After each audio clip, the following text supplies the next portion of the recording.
चूहे और जानवरों के काटने के वाकयात तो रिपोर्ट होते रहते हैं, मगर अब इंसान के काटने के केसेस भी सामने आने लगे हैं। पेशावर के सबसे बड़े सरकारी हस्पताल लेडी रीडिंग में गुज़िश्ता 3 बरसों के अदाद-ओ-शुमार देखे जाएं तो ह्यूमन बाइट्स के 30 वाकयात रिपोर्ट हुए। रिपोर्ट के मुताबिक सिर्फ लेडी रीडिंग में सन 2020 में 11, सन 2021 में 6, 2022 को 5 और सन 2023 में 8 मुतासरा अफराद हस्पताल लाए गए। पेशावर खैबर टीचिंग हस्पताल में भी सन 2023 के दौरान ह्यूमन बाइट से जख्मी होने वाले 13 मरीज लाए गए। तर्जुमान हस्पताल सज्जाद खान ने उर्दू न्यूज़ को बताया कि इमरजेंसी में लड़ाई झगड़े के दौरान जख्मी होने वाले अफराद लाए जाते हैं, जिनमें दांतों से काटे गए जख्मी भी शामिल होते हैं। अमूमन बच्चों की लड़ाई में भी ऐसे वाकयात रूनमा होते हैं। इनका कहना था कि अक्सर औकात काटने के वाकयात रिपोर्ट नहीं होते या मुतासरा शख्स इस जख्म को अहमियत ना देकर रिपोर्ट नहीं करता। पेशावर लेडी रीडिंग हस्पताल वैक्सीन सेंटर के साबिक इंचार्ज अखीर जान ने बताया कि चूहे और कुत्ते के काटे गए मुतासरा अफराद को हिफाजती वैक्सीन लगाई जाती है। इसी तरह इंसान का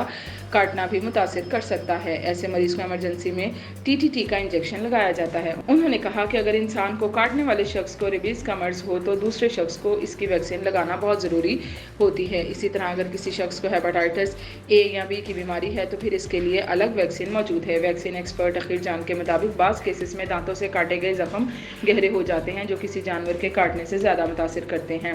पेशावर के एक और सीनियर डॉक्टर शमसुल नबी के मुताबिक अगर किसी इंसान को पहले से एलर्जी का मसला हो तो इसके जख्म ठीक होने में ज़्यादा वक्त लगता है, या फिर जिल्द की बीमारी हो तो मजीद पेचीदगी का खदशा हो जाता है। लेडी रीडिंग हस्पताल के तर्जमान मोहम्मद आसिम के मुताबिक वैक्सीन की दस्तयाबी यकीनी बनाने के लिए हर माह हस्पताल इसे खुद खरीदता है ताकि इमरजेंसी में कमी ना हो। कुत्ते, चूहे और दीगर जानवरों के काटने से जख्मी होने वाले अफराद के लिए वैक्सीन मौजूद है, ताहम ह्यूमन बाइट के लिए भी वैक्सीन दस्तयाब होती है। उन्होंने कहा कि दांत से काटे गए मुतासरा शख्स का मुआयना करने के बाद ही डॉक्टर वैक्सीन तजवीज़ करता है। लेडी रीडिंग हस्पताल के तर्जमान ने बताया कि रवां बरस में कुत्ते के काटने के 1800 जबकि चूहे के काटने के 350 केसेस रिपोर्ट हुए हैं।